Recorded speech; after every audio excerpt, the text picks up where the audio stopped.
Cette actualité vous est présentée en collaboration avec Cryptost Academy. Ayez un temps d'avance sur le marché crypto en rejoignant notre communauté premium. Les stablecoins sont-ils un risque pour la stabilité financière? Ce conseiller de la BCE donne son avis.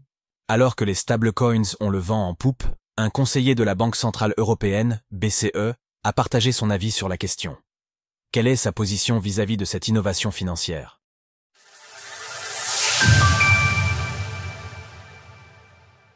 Que pense la BCE des stablecoins? Lundi, la Banque centrale européenne, BCE, a publié un article de blog sur les stablecoins, explorant les potentiels risques et opportunités que ceux-ci représentent pour l'euro.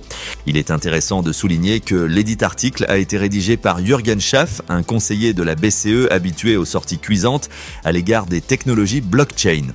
Ainsi, l'intéressé énumère à merveille tous les avantages des stablecoins sur lesquels nous pouvons revenir régulièrement, mais conclut inlassablement ces paragraphes par le fait que cela représente toutefois des risques, qu'ils soient réglementaires, techniques ou de contrepartie. En outre, Jürgen Schaff semble aussi s'inquiéter pour les banques face à l'émergence de certains stablecoins rémunérés, expliquant à demi-mot que sans l'argent de leurs clients, elles subissent alors un manque à gagner. Si les stablecoins rémunérés devenaient courants et que davantage d'entreprises les utilisaient, ils pourraient détourner les dépôts des banques traditionnelles, ce qui pourrait compromettre l'intermédiation financière et entraver l'accès au crédit. Ce problème serait plus important en Europe, où les banques jouent un rôle central dans le système financier et où les dépôts constituent leur principale source de refinancement. Une telle évolution pourrait présenter des risques pour la stabilité financière. En effet, les dépôts bancaires sont placés sur des produits de taux monétaires, générant un bénéfice sur le dos des clients, bénéfice que les banques ont toujours pris soin de ne pas redistribuer, à l'exception de quelques néobanques comme Revolut ou Trade Republic.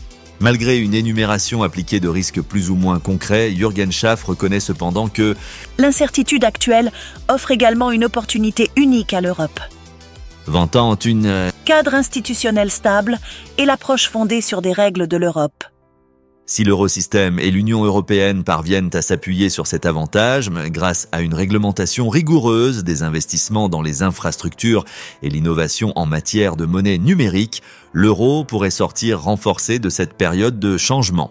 Ici, nous nous retrouvons donc face à la tendance symptomatique de l'Europe à toujours vouloir tout réglementer quand d'autres innovent, montre bien que l'auteur reconnaisse qu'un soutien accru à certains stablecoins adossés à l'euro pourrait aussi présenter des avantages pour cette monnaie sur la scène internationale.